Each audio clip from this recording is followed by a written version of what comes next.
Friends, ಎಲ್ಲರಿಗೂ ನಮಸ್ಕಾರ. ಕವಿತಾ ಪಾಕಶಾಲೆಗೆ ನಿಮ್ಮೆಲ್ಲರಿಗೂ ಸುಸ್ವಾಗತ. ಇವತ್ತಿನ ರೆಸಿಪಿ ಬಂದು ತರಕಾರಿ ಸಲಾಡ್ ಮಾಡೋಣ. ಬನ್ನಿ ಏನೇನು ಬೇಕು ನೋಡೋಣ. ಇದು ಜೋಳ ಫ್ರೆಂಡ್ಸ್, ಸ್ವೀಟ್ ಕಾರ್ನು. ಇದು ನೋಡಿ ಬೀಟ್ರೋಟು, ಒಂದು ಬೀಟ್ರೋಟ್ ಇದೆ. ಇದು ಸ್ವಲ್ಪ ಕ್ಯಾರೆಟು ಜಾಸ್ತಿ ಪ್ರಮಾಣದಲ್ಲಿದೆ. ಒಂದು ಸೌತೆಕಾಯಿ, ಒಂದು ನಿಂಬೆಹಣ್ಣು, ಒಂದು ಚಿಲ್ಲಿ ಅಂದರೆ ಹಸಿಮೆಣ್ಸಿನ್ಕಾಯಿ. ಇಲ್ಲಿ ನೀವು ಸ್ಪೈಸಸ್ ನೋಡ್ತಾ ಇರ್ಬೋದು. ಚಾಟ್ ಮಸಾಲ, ಪೆಪ್ಪರ್ ಪೌಡ್ರು, ಜೀರಾ ಪೌಡ್ರು, ರುಚಿಗೆ ತಕ್ಕಷ್ಟು ಉಪ್ಪು. ಈಗ ನೋಡಿ ಕೆಳಗಡೆ ಬಾಟಲ್ಲಿ ನೀರು ಇಟ್ಕೊಂಡಿದ್ದೀನಿ. ಇದನ್ನೆಲ್ಲ ಸ್ಟೀಮಲ್ಲಿ ಒಂದು 10 ನಿಮಿಷ ಬೇಯಿಸ್ಕೊಳ್ಬೇಕಾಗುತ್ತೆ.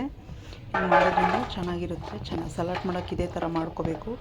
ಬೇಯಿಸೋದ್ರಿಂದ ತಿನ್ನೋಕ್ಕೂ ಚೆನ್ನಾಗಿರುತ್ತೆ. ಹಸಿದು ಕೊಟ್ಟರೆ ಒಬ್ಬೊಬ್ರು ಇಷ್ಟಪಡೋಲ್ಲ. ಬೇಯಿಸ್ಕೊಂಡು ತಿನ್ನೋಣ. ನಾನು ಇದಕ್ಕೆ ಉಪ್ಪು ಗಿಪ್ಪು ಏನೂ ಹಾಕಿಲ್ಲ, ಹಂಗೆ ಪ್ಲೈನಾಗಿ ಬೇಯಿಸ್ಕೊತಾ ಇದ್ದೀನಿ. ಅಂದರೆ ಸ್ಟೀಮಲ್ಲಿ ಬೇಯಿಸ್ಕೊಳ್ಳೋಣ. 10ರಿಂದ 12 ನಿಮಿಷ ಬೇಯಬೇಕು ಫ್ರೆಂಡ್ಸ್. ಇದು ಮುಚ್ಚಿಟ್ಬಿಡಿ, ಬೇಯಲಿ.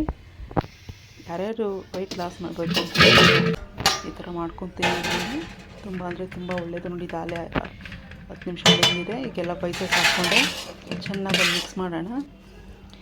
ಸೌತೆಕಾಯಿ ಸ್ವಲ್ಪ ಹಾಕ್ಕೊತಾ ಇದ್ದೀನಿ. ಬೇಕು ಅಂದ್ರೆ ಇನ್ನೂ ಸ್ವಲ್ಪ ಹಾಕ್ಕೋಬೋದು. ಇನ್ನು ಇದಕ್ಕೇನು ತರಕಾರಿ ಬೇಕೋ ನಾವು ಹಾಕ್ಕೋಬೋದು. ಒಮ್ಮೆ ಈ ಥರ ಟ್ರೈ ಮಾಡಿ ಫ್ರೆಂಡ್ಸ್. ತುಂಬ ಅಂದರೆ ತುಂಬ ಚೆನ್ನಾಗಿ ಬಂದಿತ್ತು. ನಿಂಬೆಹಣ್ಣು ಹಾಕ್ಕೊತಾ ಇದ್ದೀನಿ. ಆರೋಗ್ಯಕ್ಕೂ ತುಂಬ ಒಳ್ಳೆಯದಿದು. ಈ ಥರ ಮಾಡ್ಕೊಂಡು ತಿನ್ನೋದ್ರಿಂದ ಒಮ್ಮೆ ಟ್ರೈ ಮಾಡಿ. ಈ ವಿಡಿಯೋ ಇಷ್ಟ ಆದಲ್ಲಿ ಲೈಕು ಶೇರು ಮಾಡಿ ಫ್ರೆಂಡ್ಸ್ಗೆ ಫ್ಯಾಮಿಲಿಗೆ ಶೇರ್ ಮಾಡಿ. ಒಂದು ಸಬ್ಸ್ಕ್ರೈಬ್ ಮಾಡ್ಕೊಳ್ಳಿ. ಮತ್ತೊಂದು ವಿಡಿಯೋದಲ್ಲಿ ಮತ್ತೆ ಸಿಗೋಣ ಫ್ರೆಂಡ್ಸ್.